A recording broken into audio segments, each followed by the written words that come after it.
speaking of cartoon hands, do you want to get into the ambassadors? Let's do it. Oh my goodness.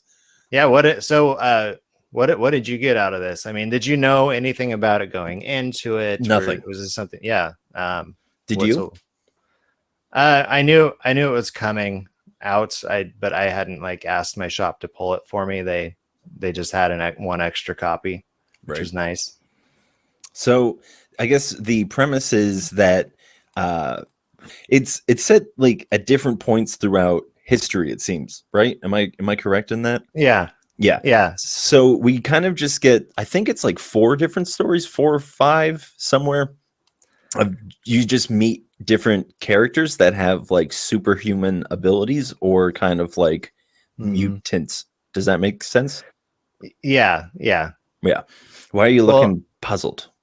Well, it's just like, like the first like supernatural or super powered being we come across in the ambassadors is like this child chimpanzee looking It's like a character. It's like a monkey human chimpanzee. Looks like a hybrid of some sort. And like that's the introduction with that character is super, super cool. But then like we don't really get much from that character throughout the rest of this comic. And so but he had a very interesting personality.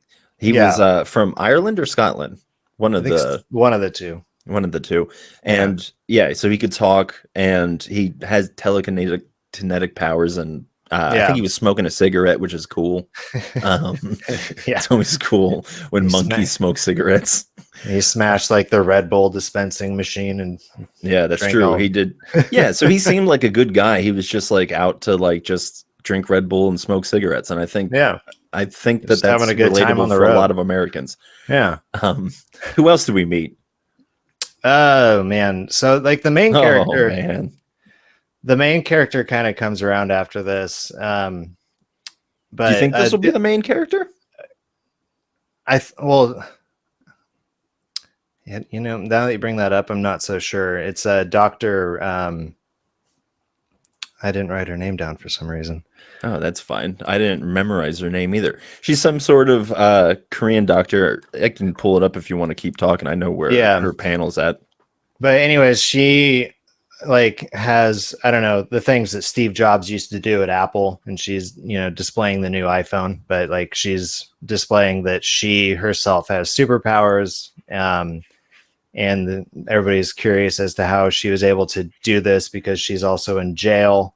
Right. And she tells this story about how like her and her ex-husband were doing all this research on how to give humans superpowers. But he was in it for like the money of it or like the profit of it. And she was in it to actually like for the ethics of it. Like all the things good that could come from it. Right. And so the only name that I'm Chun Hee Chung. That's her name. Dr. Chun Hee Chung. Yeah. Sorry. So she also just kind of says like, we're going to have an ambassador for, is it each continent? Mm-hmm. And so like one of these ambassadors will be like the representative of Asia, the representative of Europe, of the Americas, of Australia. Like maybe it was country? Was it country or continent? Well, because it's only 6 people.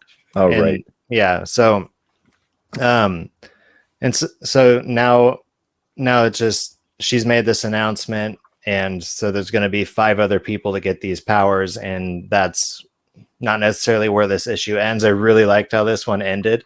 Yeah, because it gave you so much suspense for like kind of the villainy that's going to be behind all of it. Oh, so do you think that was a villain? Well, it kind of seems that way. It was suspicious. Let's just say, I don't want to flip anything, but there's a man in a bar, and here's what I'll say is when I was reading this comic, I kind of forgot that it was Mark Miller because it didn't seem very Mark Miller-y. But then when it got to the end and the stuff that happened, I was like, oh yeah, this is Mark Miller. Like, this is very much his sense of writing and like what he thinks is cruel.